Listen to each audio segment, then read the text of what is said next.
বছরের শুরুতে যে অজানা রোগে বিশ্বব্যাপী আতঙ্ক শুরু হয়েছিল তা প্যান্ডেমিকের আকার ধারণ করে মাসের পর মাস সবাইকে করে রেখেছে ভীত, সন্ত্রস্ত। কোভিড-19-এর কিছু সরল ব্যাখ্যা আমরা গত পর্বে শুনিয়েছিলাম। আজ জেনে নেওয়া যাক কিছু বৈজ্ঞানিক ব্যাখ্যা। আপনাকে বন্ধু, আমি পিয়া নিয়ে যাচ্ছি এক চিত্তাকর্ষক আলোচনা সভায়। মডারেট করছেন বিশিষ্ট বৈজ্ঞানিক ডক্টর রতন মৈত্র।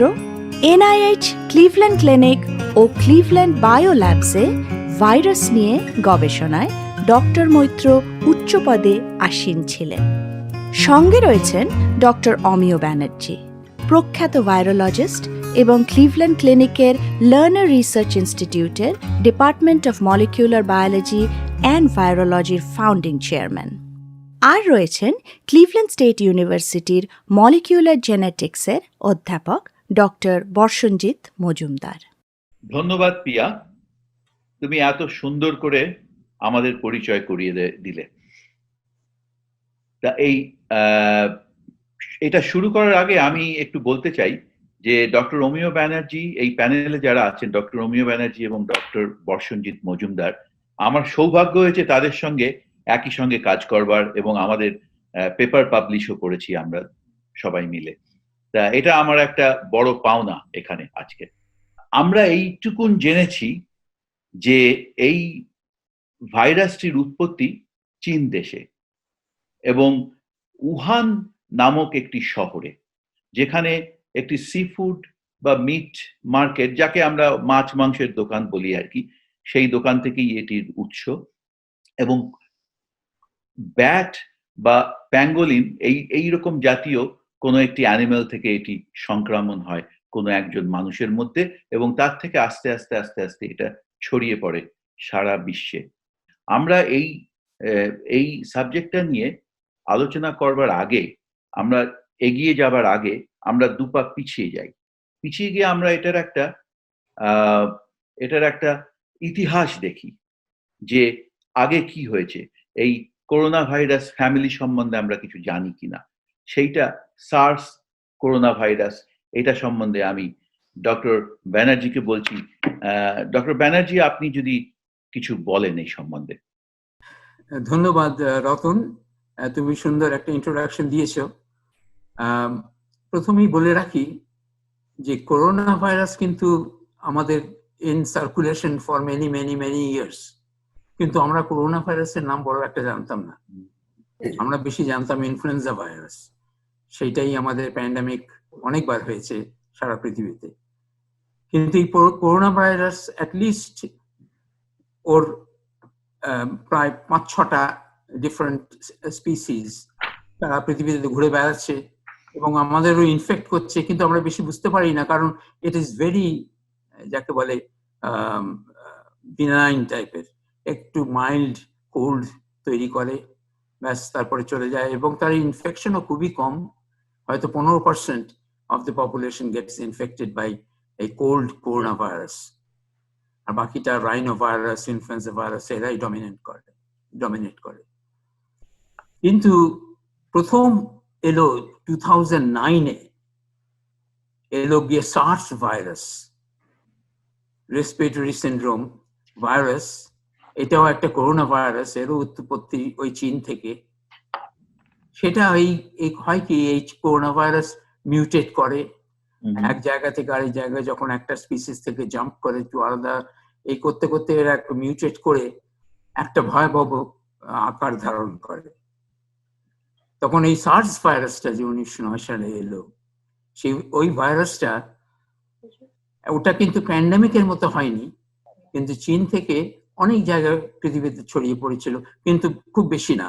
এই আমার সামনে একটু আছে, এটা রাফলি আমি লিখে রেখেছি, রাফলি 8,000 কেসেস হয়েছিল সারা পৃথিবীতে, আর আমেরিকাতে মাত্র 700 খানেক হয়েছিল। কিন্তু মারা গেছিল প্রচন্ড লোক, মানে ইন দ্য পার্সেন্ট বেসিসে প্রায় 10% of the population died. কিন্তু এটার infectivity or infection rate was very very low. তেমনি আবার সার্সটা 1 বছর পরে, এক্স্যাক্টলি 1 বছর পরে সার্সটা কমপ্লিটলি লুপ্ত হয়ে গেল।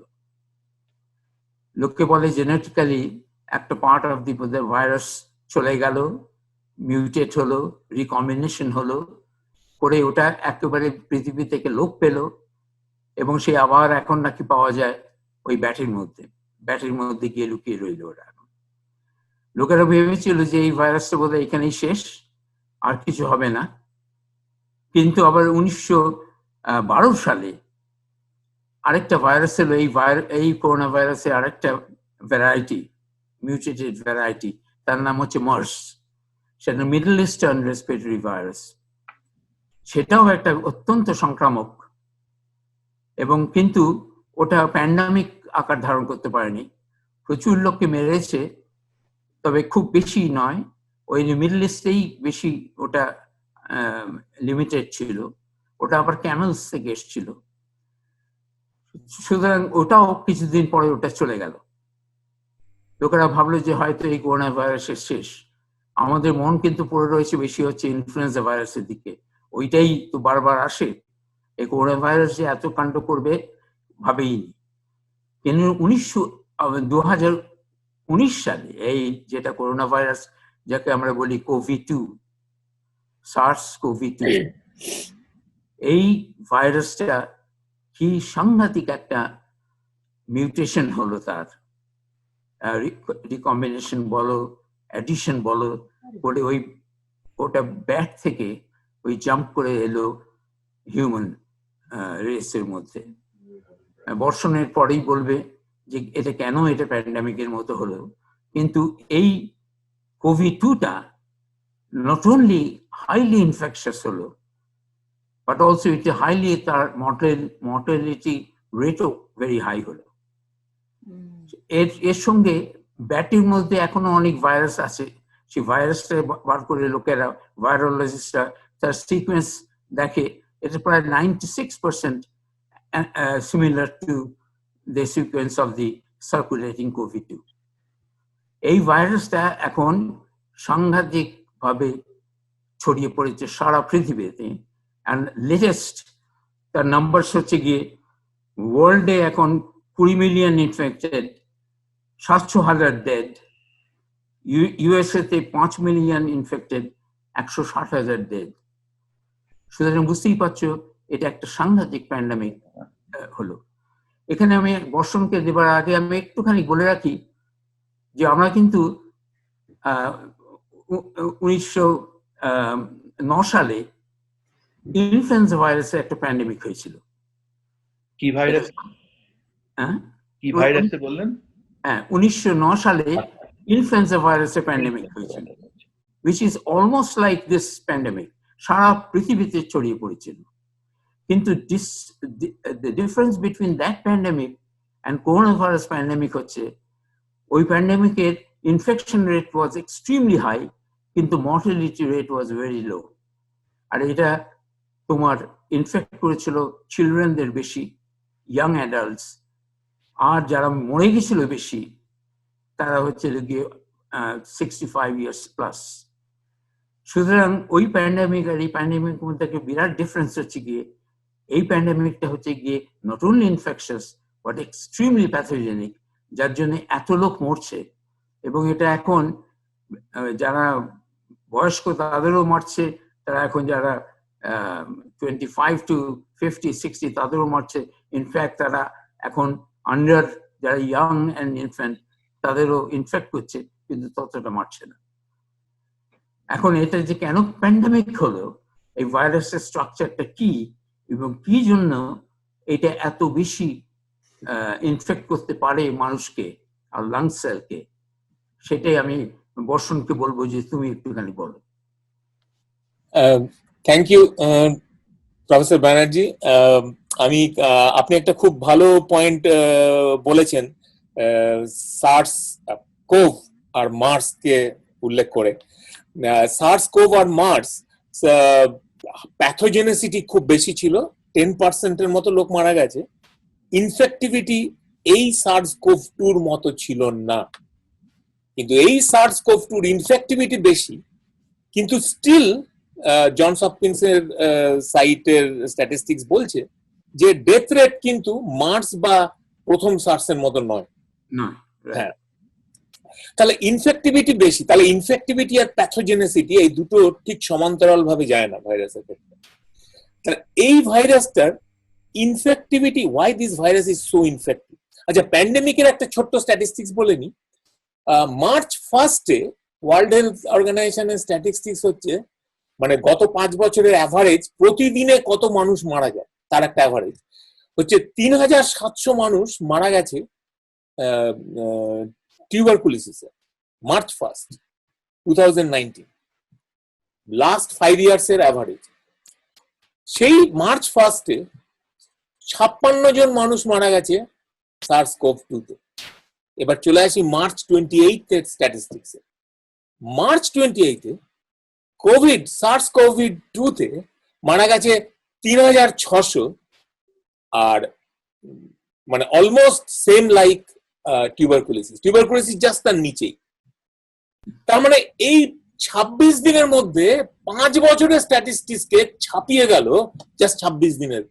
এটা কি জন্য ছাপালো? এটা কি কিনা সেই প্রসঙ্গে আসছি, যে এটা প্রথম কারণ এটা দিস ইজ হাইলি ইনফেক্টিভ। তাহলে আমি সরাসরি চলে যাব কোনো ভূমিকা না করে, এটা ইনফেক্টিভ, হাইলি ইনফেক্টিভ কেন।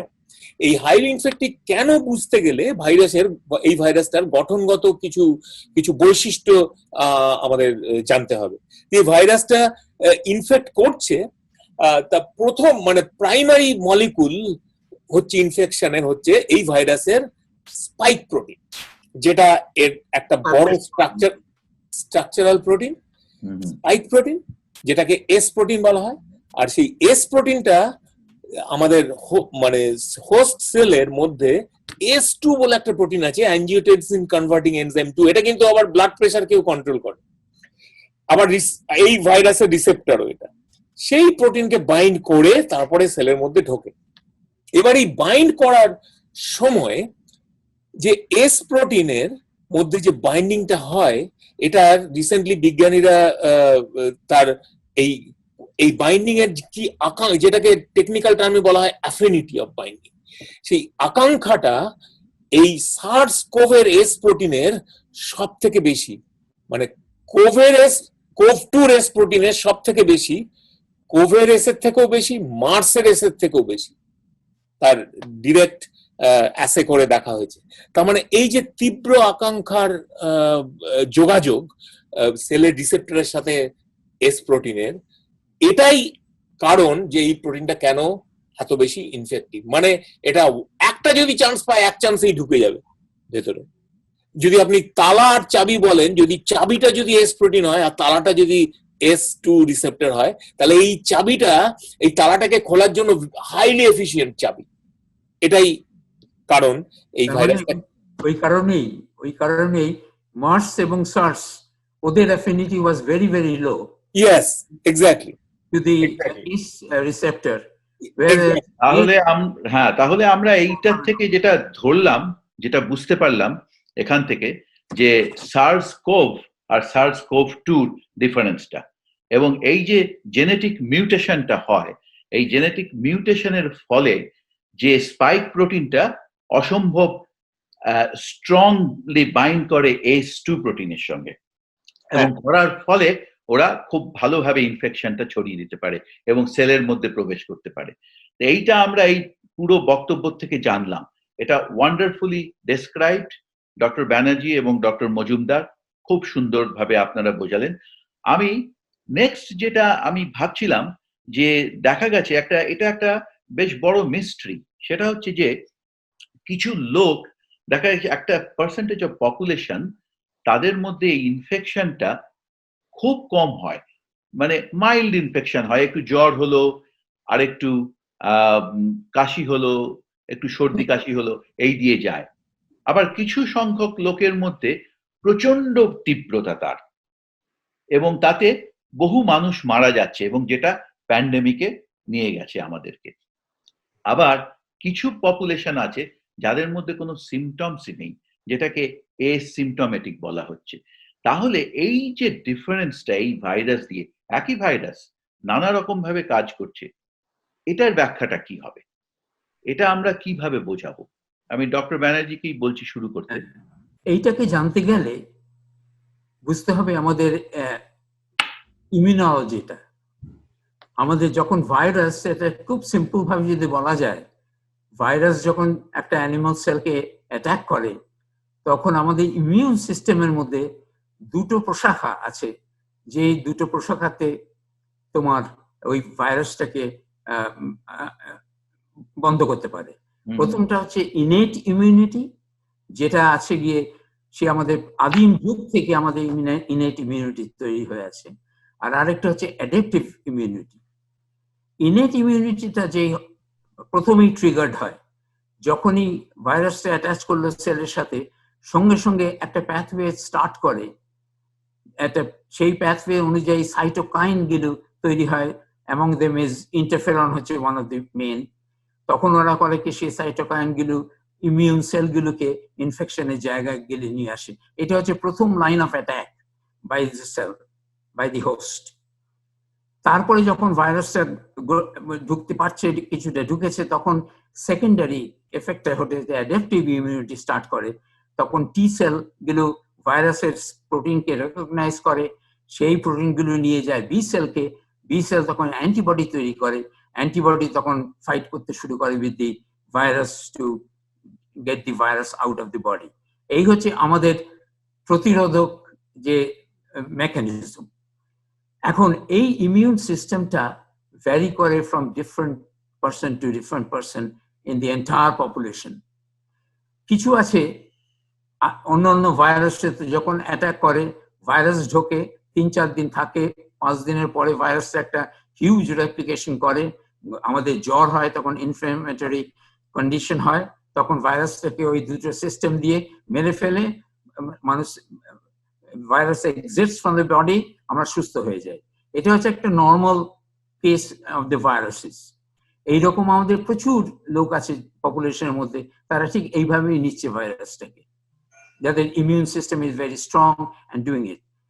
তারপরে একটা ক্লাস অফ পিপল আছে যাদের ইমিউন সিস্টেম লো, তারা যারা অনেক বয়স হয়ে গেছে, ধরো আমার মতো বয়স, তারা ইমিউন সিস্টেম কমে গেছে, কিংবা প্রি এক্সিস্টিং যাদের আছে, ধরো যারা সাপ্রেসিভ ড্রাগ খায়, ইমিউন সাপ্রেসিভ ড্রাগ খায়, কিংবা ডায়াবেটিক, কিংবা হাই ব্লাড প্রেশার, কিংবা ক্যান্সার, কিংবা অনেক কিছু আছে, তাদের হোল বডির immune system is kind of confused. তখন ওই যখন ভাইরাস ঢোকে তার মধ্যে, আর এই ভাইরাস অত্যন্ত প্যাথোজেনিক, এই বর্ষণ যেটা বললো, সে তখন সঙ্গে সঙ্গে ইমিউন সিস্টেমটাকে একবার তছনছ করতে শুরু করে এবং তার থেকে হয়। আবার আরেকটা খুব ভালো স্টাডি পেয়েছে, which really attracted to me, যে এই ভাইরাসটা ওই যে pathway, যে signal pathway by which all these cytokines are produced, সেই pathway গুলোকে গন্ডগোল করে দেয়। যে সেই গন্ডগোল করে দিয়ে যে প্যাথওয়েতে এই সাইটোকাইনটা তৈরি হবার কথা, অন্য একটা সাইটোকাইন তৈরি হচ্ছে। তখন ডিফারেন্ট সাইটোকাইন তৈরি হবার কথা নয়, কিন্তু তা তৈরি হচ্ছে, এবং সেই কনফিউশন হওয়ার জন্য হোল বডিটার একটা বিভিন্ন সিচুয়েশন ডেভেলপ করছে, এবং ভাইরাসটা is getting a very good foothold to get into the virus and causing the disease. এই জন্য ইভেন দি ছোটরা, বাচ্চারা, এই যে নিয়ে এখন অনেক কথা হচ্ছে, ইয়াংরা এটা নট ভেরি সাসেপ্টেবল। কেন? ওদের একটা ইনেট ইমিউনিটি অনেক বেশি, কারণ ওরা সব ভ্যাকসিনেশন নিয়েছে, তার মধ্যে অনেক কিছু নন স্পেসিফিক অ্যান্টিবডিজ, একটা ইমিউন তৈরি হয়েছে, যার জন্য those people are quite resistant to this virus. সুতরাং there is a big gradation of the people in the population that are differently affected by the virus. হয়তো বর্ষণ আর একটু কিছু অ্যাড করতে পারে মধ্যে। বর্ষণ যদি বলে কিছু। হ্যাঁ, ডক্টর বর্ষণ। হ্যাঁ, আপনি অনেকটাই বললেন ইনেট আর অ্যাডাপটিভ ইমিউনিটি দিয়ে। তো আমি আরেকটু সংক্ষেপে আরেকটু অন্য দিক থেকে বলছি, যে কেন একটা লোক সব থেকে হঠাৎ করে প্রচন্ড অসুস্থ হলো। আর বেশিরভাগ লোক, সত্যি কথা, এখনো স্ট্যাটিস্টিক্স বলছে যে 85% লোক they can handle it well. 15% লোককে হসপিটালে যেতে হচ্ছে, তার মধ্যে 5% লোক আইসিইউতে গিয়ে হয়তো তার আইসিইউতে যারা যাচ্ছে তার মধ্যে একটা মেজর 50% মারা যাচ্ছে। তো এইরকম ভেরিয়েশনটা কেন হচ্ছে সেটা বুঝতে গেলে ইমিউন সিস্টেমের আরেকটু ভেতরে ঢুকতে হবে আর কি। তো আরেকটু ভেতরে ঢোকার সময় আমাদের ভাবতে হবে যে এই যে ইনেট আর অ্যাডাপটিভ ইমিউনিটির এই যে চেঞ্জটা, ইনেট ইমিউনিটি থেকে কখন অ্যাডাপটিভ ইমিউনিটিতে গেল, তখন ম্যাক্রোফাজ সেলগুলোর একটা বিরাট ভূমিকা আছে। যখন ভাইরাসটা যখন ছড়িয়ে পড়তে শুরু করলো, তখন প্রথম তাকে আটকাতে চলে আসে ম্যাক্রোফাজ বলে আমাদের একটা প্রতিষেধক সেল। ম্যাক্রোফাজ ভাইরাস থেকে গিলে নেয়, গিলে নিয়ে সে ভাইরাসটাকে ভেতরে ডাইজেস্ট করে ফেলে, তার প্রোটিন আরএনএ কে ছিন্ন ভিন্ন করে দেয়, করে ওই ভাইরাসের প্রোটিন গুলোকে তার সারফেসে সে মেলে ধরে এবার টি সেল কে বলে যে আয় এদেরকে ধর। এবার টি সেল ওই সিগন্যালটা দেখে টি সেল চলে আসে। প্রথমে টি সেল কিন্তু নাইভ থাকে, অতটা কিছু বোঝে না, যেই খাবারটাকে দেখে ম্যাক্রোফাজের সারফেসে ভাইরাসের প্রোটিন ঝুলছে, এসে খাপ করে ধরে। এই যে ধরেই টি সেলটা তখন নিজেকে পাল্টাতে শুরু করলো, নাইভ টি সেল থেকে হয়ে গেল CD4 প্লাস টি সেল, CD8 প্লাস টি সেল। এগুলো হচ্ছে সব সাইটোটক্সিক টি সেল, প্রচন্ড পরিমাণে সাইটোকাইন বাড়াতে শুরু করলো ওর থেকে, এবং ডি সেলকে ইন্ডিউস করে প্লাজমা সেল করে দিল। প্লাজমা সেল যখন করে দিল তখন এখন প্রচন্ড পরিমাণে অ্যান্টিবডি বানাতে শুরু করলো, ভাইরাসের অ্যান্টিবডি। তখন ভাইরাসটা কাবু হতেই হবে, কারণ নিউট্রালাইজিং অ্যান্টিবডি তৈরি হওয়া শুরু হয়ে গেছে। এটা তো নরমাল সিচুয়েশনে এইটাই হয়। হ্যাঁ, নরমাল সিচুয়েশনে এটা হয়। এবার যখন অতিরিক্ত যাদের হয় ব্যাপারটা, এই যে ইনফ্লামেটরি সেলগুলো আছে না, তাদের মধ্যে ইনফ্লামেটরি সেল আর নন ইনফ্লামেটরি ইমিউন সেল দুরকম পার্সেন্টেজ আছে। এদের মধ্যে একটা ডাইনামিক ইকুইলিব্রিয়াম আছে। এই ইকুইলিব্রিয়ামটা, হ্যাঁ, এই ইকুইলিব্রিয়ামটা যারা ঠিকভাবে মেনটেন করতে পারে তাদেরকে বলা হয় ট্রেন্ড ইমিউনিটি। সো এই ট্রেন্ড ইমিউনিটি যাদের আছে, they can handle it well. Under normal circumstances এই ট্রেন্ড ইমিউনিটি থাকার চান্স আরো বেশি যারা লেস জার্ম ফ্রি এনভায়রনমেন্টে একটা জীবনের একটা সময় কাটিয়েছে। লেস জার্ম ফ্রি মানে আশেপাশে অনেক রকম জীবাণু। তুমি আমাদের ইন্ডিয়ার কথা বলছো? হ্যাঁ, আমি ইন্ডিয়ার কথাতে চলে যাবো। একটুখানি কাজ করতে পারো যে বিসিজি ওখানে যাচ্ছি। কেন লোকে বলছে হ্যাঁ, যে এই নন স্পেসিফিক ইমিউনিটি, কারণ রিসেন্টলি দেখুন নেচার রিভিউ ইমিউনোলজি, সেলের মতো জার্নালেও ওরা অ্যাপ্রিসিয়েট করছে যে SARS-CoV-2 স্পেসিফিক মারার জন্য টি সেল পেয়েছে এমন লোকের কাছে যাদের কোনোদিন SARS-CoV-2 হয়নি। তাহলে এটা কি করে সম্ভব? তখন ওদের ইন্টারপ্রিটেশনটা হচ্ছে যে তারা কোনো না কোনো সময় অন্য সর্দি কাশির ভাইরাস অন্য কিছুতে ইনফেক্টেড হয়েছে, এবং ওই ভাইরাস গুলোর যেখানে টি সেলের রেকগনিশন ডোমেনে তার মধ্যে হোমোলজি আছে, মানে একই রকম দেখতে। সুতরাং ওই স্পেসিফিক টি সেল যখন হয়ে যাচ্ছে, তখন ওই টি সেল কিন্তু আদৌ CoV-2 কে উদ্দেশ্য করে তৈরি হয়নি, কিন্তু এই টি সেল CoV-2 কেও মারতে পারে কিছু সিমিলারিটির জন্য। হ্যাঁ, ফরচুনেটলি মানে এই অ্যাডভান্টেজটা ইন্ডিয়াতে বেশি। How BCG work? BCG is actually inducing the trained immunity. There are several papers published in Cell Microbes, Cell, that BCG একটা epigenetic change করে এই ইমিউন সেলের মধ্যে। সেই epigenetic চেঞ্জের জন্য ওই equilibrium between inflammatory cell and non-inflammatory cells are highly stabilized. ওই জন্য BCG is not 100% efficient against TB, but highly efficient against other viral disease. এই জন্যই আন্ডার ডেভেলপড কান্ট্রিজ যেখানে বিসিজি দেওয়া হয়েছিল, এক্স্যাক্টলি তাদের একটা ইনহিবিট রেসপন্স হচ্ছে এগেইনস্ট কোভিড-2।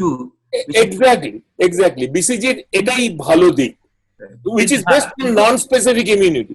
কিন্তু এটা সব ক্ষেত্রে হয় না, মানে এটা একেবারে experimentally proved. No, it is experimentally proved, but it is not 100%. No immunological outcome is 100%. হ্যাঁ, No immunological outcome is 100%. And it varies individual to individual. Right.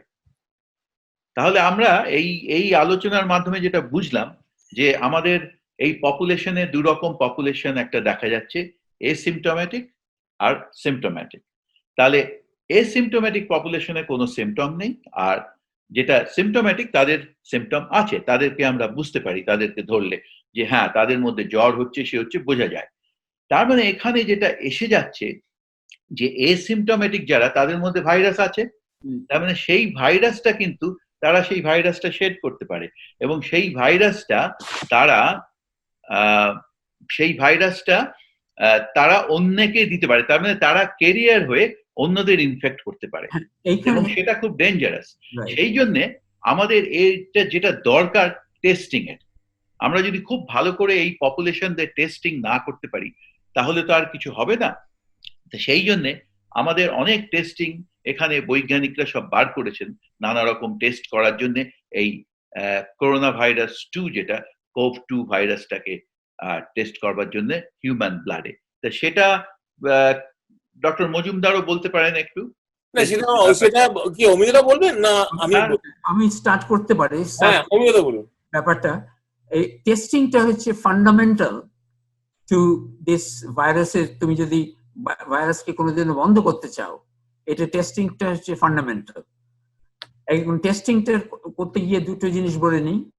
দু রকম ভাবে টেস্টিং হয়। একটা হচ্ছে গিয়ে ওই তোমার সোয়াব থেকে, কারণ ভাইরাসটা তোমার মিউকাস মেমব্রেন দিয়ে ঢোকে বডির মধ্যে, ইদার থ্রোট কিংবা নোজ কিংবা সালাইভা, এর থেকে তুমি সোয়াব করে তার থেকে আরএনএটাকে এক্সট্রাক্ট করে, যে এখন আরটিপিসিআর যেটা standard technique by which the আরএনএটাকে অ্যাম্পলিফাই করে সেটা ডিএনএ করে দিয়ে ডিএনএ অ্যাম্পলিফাই করে তারপরে একটা ফ্লোরেসেন্স ট্যাগ লাগিয়ে সেটাকে অ্যাসে করা হয়। এবং এটা অত্যন্ত এক্সেলেন্ট ওয়ে অফ টেস্টিং এবং পজিটিভ ওয়ে অফ টেস্টিং। তার থেকে ধরা যাবে যে ভাইরাসটা বডির মধ্যে আছে কি নেই। যাদের মধ্যে প্লাস পজিটিভ পাওয়া গেল তাদের বডির মধ্যে ভাইরাসটা আছে। আর আরেকটা ভাবে তুমি টেস্ট করতে পারো, সেটা হচ্ছে গিয়ে যদি তুমি ভাইরাসটা অলরেডি তুমি ইনফেক্টেড হয়ে থাকো, তাহলে তোমার ওই ভাইরাসের অ্যান্টিবডি তৈরি হয়েছে ওর মধ্যে, তুমি আবার সেই ব্লাড নিয়ে সে ওকে ইলাইসা অ্যাসে করে দেখানো যে ওর মধ্যে ভাইরাল অ্যান্টিবডি আছে। সেটা একটা খুব সিম্পল মেথড অফ ইমিউনোলজি করে করা। কিন্তু ওটা থেকে তুমি বুঝতে পারবে না যে ভাইরাসটা ওখানে অলরেডি আছে কিনা। এটা আগে থেকেও থাকতে পারে, এখন তার বডির মধ্যে ভাইরাস নেই, সুতরাং তার মধ্যে প্রোটিনটা পাওয়া গেল। এই দুটো ভাবেই টেস্ট করা হয়, কিন্তু মেইনলি পিসিআর টেকনিকটা হচ্ছে বেস্ট। এখন প্রশ্ন হচ্ছে গিয়ে এই টেস্টিংটা যদি আজ আমাদের আমেরিকাতে প্রথম থেকে আমাদের এটার উপর যদি স্ট্রেস দেওয়া হতো, তাহলে আজ এত যে লোক মারা গেল এত হতো না, মারা যেত না। কারণ কেন? বিকজ টেস্ট করলে বোঝা যাবে কাদের কাদের মধ্যে ভাইরাস আছে। যেই তুমি দেখতে পেলে যে এদের মধ্যে ভাইরাস আছে, তারপরের স্টেপ হচ্ছে কন্ট্যাক্ট ট্রেসিং, যে ও লোকটা যাদের পাওয়া গেছে সে কটা লোককে তার সাথে মিক্স করেছে, কথা বলেছে, কিংবা ওর বাড়িতে আড্ডা মারতে গেছিল, সেই লোকেদের কাছে আবার দিয়ে যেতে পারে। সুতরাং তাদের পিছনে এই ট্রেসাররা ছুটলো। তখন ওই প্রথম থেকে তাদের কোয়ারেন্টাইন করা হলো, যাদের যাদের ও মিট করেছে, ট্রেস করেছে, তাদের টেস্ট করা হলো। তাদের মধ্যে থেকে যারা আবার পজিটিভ পাওয়া গেল তারা আবার তাদের ট্রেস করেছে। এই করে করে করে তুমি যদি সকলকে আলাদা করে ট্রেস সেগ্রিগেট করে ফেলতে পারো, তাহলে হবে কি, তাদের কোয়ারেন্টাইন করার পরে what you will have the virus population কমে যাবে within the population. আরেকটা যেটা আমার মনে হয় অমিয়দা, আরেকটা যেটা আমার মনে হয় সেটা হচ্ছে যে এই যে টেস্টিং প্রসিডিওরটা, এই টেস্টিংটা যেটা করা হচ্ছে, এর রেজাল্টস পেতে আমাদের প্রচুর সময় লাগছে। এই সময়টাকে যদি না কমানো যায় তাহলে বোধহয় আমার মনে হয় আমাদের পক্ষে খুব ডিফিকাল্ট। এইটাই আমাদের এখানে বিরাট প্রবলেম হয়ে দাঁড়ালো, যে এই টেস্টিং যখন করছো তুমি 14 দিন আগে কিংবা 10 দিনের মধ্যে তুমি টেস্টিং এর রেজাল্ট পাচ্ছ না। আর বাই দ্যাট টাইম 10 দিন কি 15 দিনে যে লোকটা পজিটিভ সে অলরেডি 100 জন লোককে ইনফেক্ট করে দিয়েছে। সুতরাং all this tracing and isolation মেথডটা goes completely out of the window. আমি শুনেছি, একটা রিপোর্ট পেয়েছি যে ইউকেতে নাকি একটা 90 মিনিটস টেস্টিং বার করেছে কিট ওরা। তা এটা এই এক খবরে পেয়েছি আর কি। তো এইটা কেন পারছে না এখানে? অ্যাবসলিউটলি করা সম্ভব। মানে তোমার যদি ইকুইপমেন্ট থাকে, তোমার যদি টেস্টিং রিএজেন্টস থাকে, সমস্ত তোমার যদি কাছে থাকতো, যার জন্য এখন একটু পলিটিক্যাল না হয়ে করা যায় না, যে ক্লিভল্যান্ড ক্লিনিকের কিন্তু এখন টার্নওভার টাইম খুব ভালো হয়েছে। আমাদের নিজস্ব ল্যাবরেটরি আছে, হ্যাঁ আমাদের নিজস্ব ল্যাবরেটরি আছে, আমারও টেস্ট হয়েছে, হ্যাঁ এবং সেই ল্যাবরেটরিতে আছে, ওর সঙ্গে সঙ্গে ওরা করে দেয়, উইদিন 8 আচ্ছা। আওয়ার্স আমি রেজাল্ট পেয়ে রেখেছিলাম। Yes exactly. তো ডক্টর মজুমদার কিছু বলবেন এই ব্যাপারে? না আমরা কি না এটা অমিয় তো কভার করেই দিয়েছে, আমরা এবার ভ্যাকসিনে চলে যাই যেটার জন্য সবাই। যেটা আলোচনা, তাহলে এটা তো হলো। এইবারে আমরা যেটাতে যাব সেটা হচ্ছে যে তাহলে এর পরবর্তী ধাপে কি করতে পারি আমরা। এই ভাইরাসটার সঙ্গে যুদ্ধ করে চলেছি আমরা, তো সেই যুদ্ধ হচ্ছে যেটা দুটো জিনিস আমরা করতে পারি। একটা হচ্ছে ড্রাগ এর এগেনস্টে বার করা যেতে পারে, আর তা নাহলে ভ্যাকসিন। এখন এইটা প্রচুর রিসার্চ হচ্ছে এখন, প্রচুর ফার্মাসিউটিক্যালস কোম্পানি তারা এই ভ্যাকসিন তৈরির জন্য লেগে পড়েছে। তা আমরা সেই দিকে একটু আলোকপাত করব যে ডক্টর ব্যানার্জি এবং ডক্টর মজুমদারের কাছ থেকে। বর্ষণে ভ্যাকসিন বলার আগে আমি একটা অ্যান্টিভাইরাল সম্বন্ধে বলতে পারি, যেটা আমার ডোমেন। আমি আজ নিশ্চয়ই এত বছর ধরে আমার ল্যাবরেটরিতে কি করে অ্যান্টিভাইরাল তৈরি করা যায়, আমিও সারা জীবন ওই আরএনএ ভাইরাস নিয়ে কাজ করেছি, এবং সেখানে কি করে ওই আরএনএ ভাইরাসটাকে বন্ধ করা যায় বা অ্যান্টিভাইরাল কম্পাউন্ড, এর চেষ্টা বরাবর করে গেছি। কিন্তু একটা জিনিস মনে রেখো, যে এই আরএনএ ভাইরাসের একমাত্র অস্ত্র হচ্ছে গিয়ে আরএনএ ডিপেন্ডেন্ট আরএনএ পলিমারেজ। যে পলিমারেজটা এই ভাইরাসটাকে ট্রান্সক্রাইব করে into Messenger RNA and replicate করে the whole genome RNA টাকে। সুতরাং it was very obvious যে আমাদের অ্যান্টিভাইরাল তৈরি করা যায় ওই RNA dependent RNA polymerase-টাকে যদি আমি বন্ধ করতে পারি। কিন্তু somehow evolutionarily এই RNA ভাইরাসগুলো এমন ভাবে ওরা উঠেছে যে ওই জায়গাটা, ওর যে অ্যাক্টিভ সাইটে ওই ড্রাগ দিয়ে অ্যাটাক করা is absolutely impossible। আমরা বহু চেষ্টা করেছি সমস্ত ভাইরাসে, কারণ এটি হবে গিয়ে রিয়েলি ইউনিক। তবে কিছু কিছু কিছু কিছু তৈরি হয়েছে, যেমন HIV-তে সবচেয়ে টার্মিনেটর গুলো তৈরি হয়েছে, ইভেন ইনফ্লুয়েঞ্জা ভাইরাসের ট্যামিফ্লু, সেটা one of the pathways of the RNA সিনথেসিসে হতে পারে, কিন্তু এই করোনা ভাইরাসের নেই একেবারে। কিন্তু এখন যেটা এখন চলছে বাজারে সেটা হচ্ছে রেমডেসিভির। এটা কিন্তু ইবোলা ভাইরাসের আরএনএ পলিমারেজটাকে বন্ধ করার চেষ্টা করেছিল। It is an nucleoside analogue, যেটা দিয়ে চেইন টার্মিনেট করে দেয় যখন ট্রান্সক্রিপশন করার সময়। সুতরাং ওইটা বন্ধ করার জন্য করেছিল। কিন্তু লোকেরা ভাবলো যে এই রেমডেসিভিরটা কোভিড-2 ইউজ করলে কেমন হয়।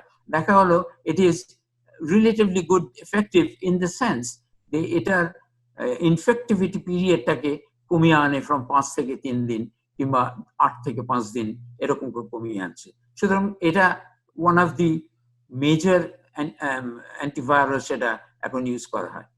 আর আরেকটা ইউজ করা হয় সেটা হচ্ছে কনভালেসেন্ট পেশেন্টদের সিরামটা নিয়ে, কারণ তার মধ্যে অ্যান্টিবডি গ্রো করে গেছে।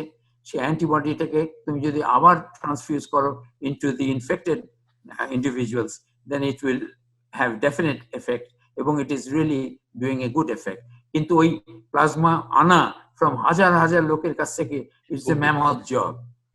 বাট রিসেন্টলি এখন বায়োটেকনোলজি ইউজ করছে টু মেক মনোক্লোনাল অ্যান্টিবডি, যেটা তুমি কিন্তু প্রচুর তৈরি করতে পারো ইন দ্য ল্যাবরেটরি। এবং সেই মনোক্লোনাল অ্যান্টিবডিটা ওরা খুব চেষ্টা করছে এটা তৈরি করে লার্জ কোয়ান্টিটিস যদি আবার তোমাকে মানে প্রোফাইল্যাকটিক হিসেবে পেশেন্টকে দেওয়া যেতে পারে। সুতরাং অ্যান্টিভাইরাল অ্যান্ড এই সিরাম আর মনোক্লোনাল অ্যান্টিবডি এইটাই নিয়ে এখন চলছে কাজ। আর ভ্যাকসিনটা হচ্ছে নাম্বার 1। ভ্যাকসিনটা করতে পারলে আমরা অনেকটা এগিয়ে যেতে পারি। এখন ওয়ার্ক স্পিড দিয়ে যে এখন যেভাবে তৈরি হচ্ছে ভ্যাকসিন, বর্ষণ একটুখানি সেই ভ্যাকসিন সম্বন্ধে বলতে পারে। আচ্ছা, থ্যাংক ইউ অমিয়দা।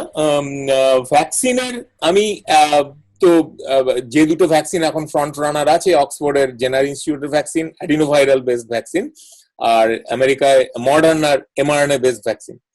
তো এই ভ্যাকসিন অ্যাকচুয়ালি কি করে, ভ্যাকসিন কিন্তু এই আমাদের অ্যাডাপটিভ ইমিউনিটিটাকেই ইউজ করে, অ্যাডাপটিভ ইমিউনিটির যে মেকানিজমটা সেটা ইউজ করে ভ্যাকসিন। প্রোটিনটাকে, ভাইরাস প্রোটিনটাকে বডির মধ্যে ছেড়ে দেয়। সে তারপরে কিন্তু কাজটা একই রকম হয়, ম্যাক্রোফাজ আসে, তাকে টি সেলকে ডেকে নিয়ে আসে, টি সেল আবার বি সেলকে দিয়ে অ্যান্টিবডি বানিয়ে নেয়।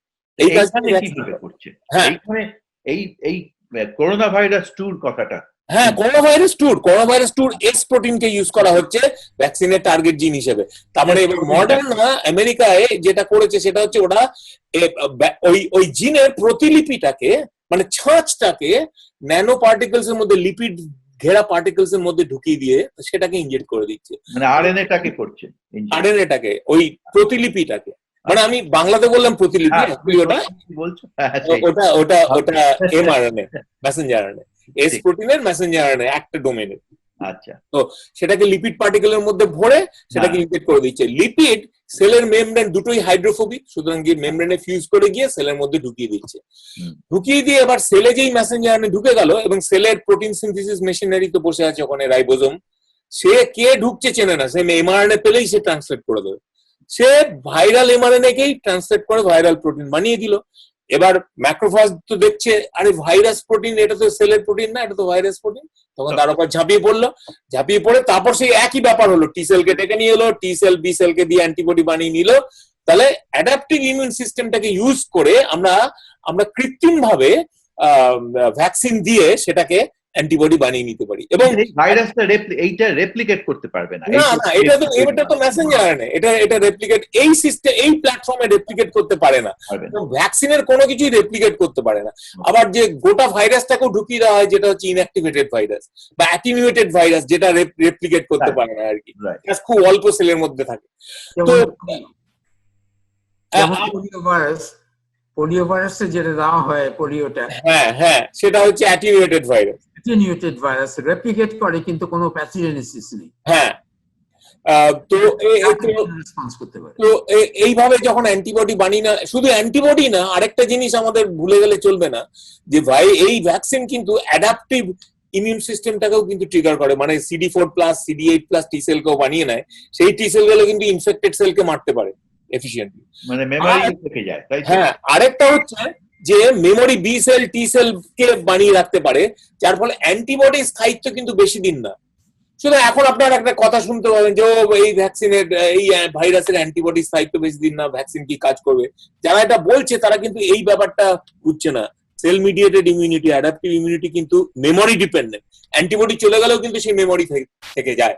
মানে আমরা আশা করবো ভ্যাকসিন এটা থাকবে।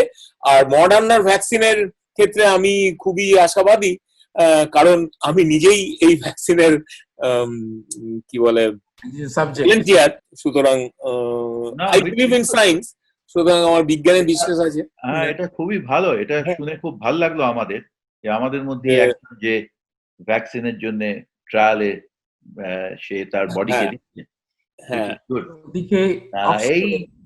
হ্যাঁ, এই আমাদের এই আজকের আলোচনাটা খুবই সুন্দর, দারুণ আলোচনা হলো। আমরা ইন এ নাটশেল যেটা বুঝলাম, যে এটা একটা নভেল করোনা ভাইরাস, এবং এই ভাইরাসটা মিউটেটেড হয়ে এসছে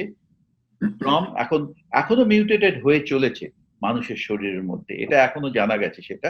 তো এই মিউটেটেড ভাইরাসটা কি করছে, এমন ভাবে মিউটেটেড হচ্ছে যে স্পাইক প্রোটিন গুলো আমাদের সেলের সঙ্গে যখন রিসেপ্টরে ACE2 রিসেপ্টরে বাইন্ড করছে, এই বাইন্ডিং এফিসিয়েন্সি ভীষণ স্ট্রং। ডক্টর মজুমদার একটা ওই কেডি ভ্যালু ওর একটা বার করেছিল ওনার এক্সপেরিমেন্টে, সেটাও দেখা গেছে।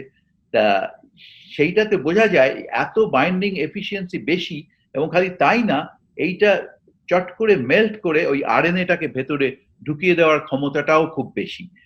তা সেই জন্য এইটা এত বেশি ইনফেকশাস হচ্ছে, এবং বহু সেলকে, লাংয়ের পরে অন্যান্য সেলকেও সে ইনফেক্ট করছে। কারণ কোনো স্পেসিফিক যে খালি লাং সেলকে করবে তার নয়, অন্যান্য লিভার, তারপরে কিডনি, এইসব সেলকেই করছে। তাতে করে এইটার এই মর্টালিটি রেটটা আরো বেড়ে গেছে। কারণ এক একজনের দেখা যাচ্ছে হার্ট ফেলিওরেও মারা যাচ্ছে, কিডনি প্রবলেম হচ্ছে, কিডনি ফাংশন ফেলিওর হচ্ছে, তাতে মারা যাচ্ছে। তা এখন যতদিন না ভ্যাকসিন তৈরি হচ্ছে বা অন্য কোনো ড্রাগ বা ওষুধ বেরোচ্ছে, ততদিন আমাদের কি করতে হবে? ততদিন প্রথম হচ্ছে আমাদের যেটা প্রায়র, সেটা হচ্ছে 3টে ওয়ার্ড: টেস্টিং এন্ড টেস্টিং। ওইটা বলার আগে আমি একটা ছোট্ট ইন্টারাপ্ট হ্যাঁ, বলুন নিশ্চয়ই। সেটা হচ্ছে কি আরেকটা তোমার আমাদের জানা দরকার, বোঝা দরকার, সেটা হচ্ছে আমাদের এই যে ভাইরাসটা তুমি একটু আগে বললে it is a novel virus. Why it is novel? Because এই ভাইরাসকে আমরা কোনোদিন দেখিনি। ঠিকই। মানে আমাদের আমরা সারা বছরের পর বছর সব মানে সেঞ্চুরিজ আফটার সেঞ্চুরিজ ইনফ্লুয়েঞ্জা ভাইরাসকে দেখেছি।